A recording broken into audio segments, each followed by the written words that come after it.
Welcome back to another video.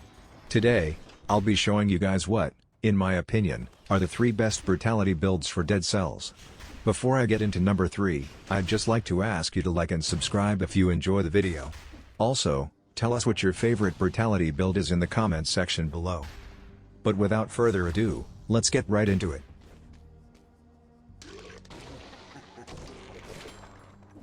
Starting off at number 3, we have the Katana build. For your primary weapon, you obviously have the Hattori's Katana. And in the second slot you have the throwing knife.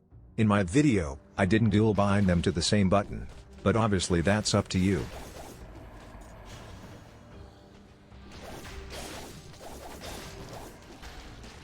In the skill slots you can honestly have whatever you want. But since I wanted to stick to the theme of a ninja build, I choose to go with the smoke bomb and the knife dance. The smoke bomb lets you go invisible and gives you an insane boost on your next attack. I'm talking about 10 to hundreds of times more damage if you have enough scrolls. The knife dance is also extremely powerful. It shoots kunais all around you and deals tons of bleed damage. Those were my choices because they fit with the ninja theme. However, other skills that would also work are the face flask, phaser, and most grenades that scale with brutality. For mutations, I used Armadillo Pack because it let me use the frontline shield while having it in my backpack. I also had Frenzy and Scheme to boost my smoke bomb even more. If you're suing the frontline shield in the backpack, Armadillo Pack is all but required. However, playing it safe is also respectable. You could go with Disengagement or Emergency Triage as this build doesn't make you much of a tank, though Frenzy helps remedy that.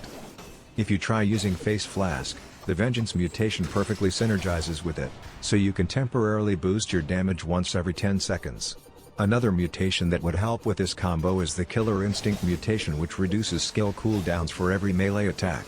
Since the katana is a fast weapon, this is a really viable option as it can allow you to enable an extra 60% damage bonus every 3 to 5 seconds if you play it right. Moving on to number 2, we have the Speed build, or as I like to affectionately refer to it as, the Sonic build. The build revolves around using the synergy between the tonic and the swift sword. Now before I continue, I'd like to quickly say that as of update 2.8, the bank update, the tonic no longer gives the speed boost it used to when I first recorded the run. So instead of using the tonic, I'd suggest that you use the corrupted power instead, as it gives the same speed buff along with scaling with brutality, whereas, if you wanted to use the tonic, it'd scale with survival instead. Anyways, for your primary and secondary slot, I'd suggest that you use the frontline shield along with the swift sword. The frontline shield boosts your melee attack power by 50% for a short period of time after you parry an enemy's melee attack. Though not all of you may agree, I personally think that the frontline shield is the best for most brutality builds that revolve around using swords, as it scales with brutality and is just a generally decent item. For the skill slots, I choose to use tonic and lightspeed. Since tonic doesn't give the same speed boost anymore, I'd suggest that you replace it with corrupted power, as it increases your damage per second and enables critical hits. When using lightspeed, there is an affix that lets you heal while you dash. It never naturally occurs on your lightspeed, but if you reroll your lightspeed's affixes in the transition area, it has a decent chance of giving you an affix that lets you heal 15% of your max health each time. Other skills that might also work include Face Flask and potentially Vampirism. Face Flask obviously has its synergy with Vengeance, and Vampirism gives you a speed boost and lets you heal for a short period of time.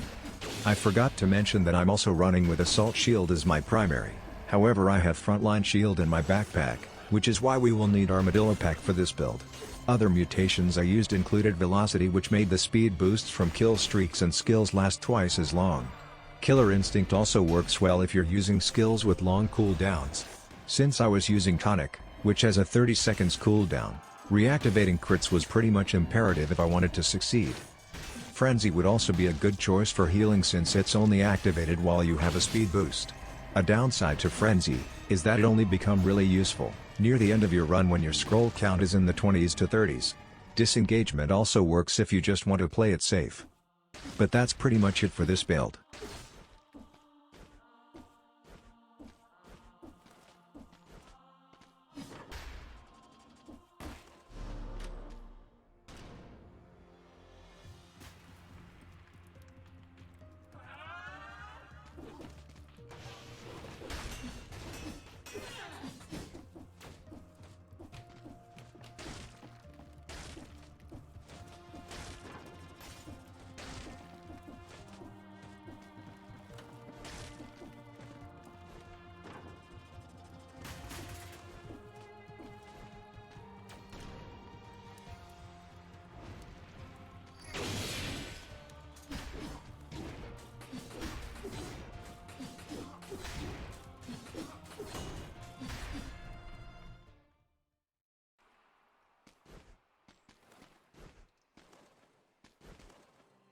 At number 1, we have what might be one of the best builds I've seen in Dead Cells period. Even without the smoke bomb, the damage output is completely unrivaled by the other two builds I've talked about so far. I've seen this build almost everywhere on Reddit and YouTube, and for good reason. It makes perfect use of the synergy between the Face Flask and Vengeance, while adding an entirely new layer to the equation. I'm talking about the Face Flask and Spite Sword build. In your primary and secondary slot, you have the Spite Sword and the Frontline Shield. The Spite Sword is a viable weapon even when you don't have crits enabled, and adding the Frontline Shield just solidifies your already powerful damage. I already mentioned that the Frontline Shield boosts your attack damage by 50% when you parry a melee attack, but that damage boost stacks with every other damage increase you'll get with this build. For your skill slots, you have the Smoke Bomb and the Face Flask. The entire build focuses around the extra damage these two skills give you. Face Flask instantly activates crits, with a 60% base damage increase. That's pretty crazy by itself, even before you factor in the Smoke Bomb. If you parry an enemy, then use the Face Flask, you'll already be doing 110% extra damage. Using the Smoke Bomb is pretty much just overkill. The Smoke Bomb makes you invisible while increasing your next attack's damage by 50% at base scroll count to thousands of percents worth of an increase later in the run. The Smoke Bomb will let you one-shot every enemy and break every boss's damage cap, or it can let you evade dangerous situations. It's pretty much the perfect skill for most brutality or tactics builds. For mutations, Vengeance is mandatory while you have quite a few choices for the other two mutations. I chose to go with Frenzy as my secondary mutation because the healing would make me pretty much invincible. For the third mutation, I chose to go with Scheme, because I'd be using my skill slots a lot during the run. I most likely already broke the boss's damage cap, but extra damage would help me clear out biomes even faster.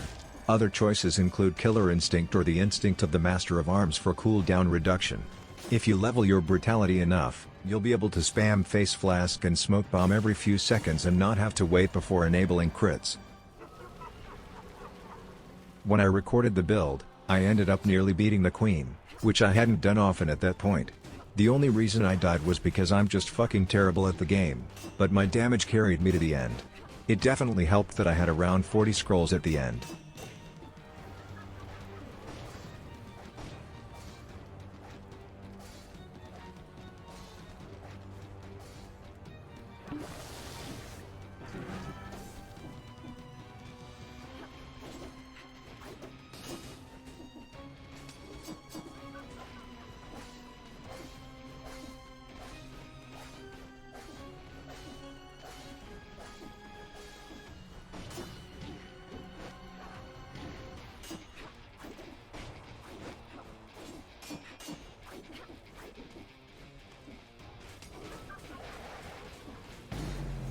But those are my top 3 choices for best brutality builds.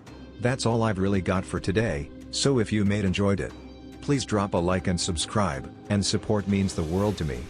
But anyways, I've gotta go, thanks for watching and I'll see you all next time.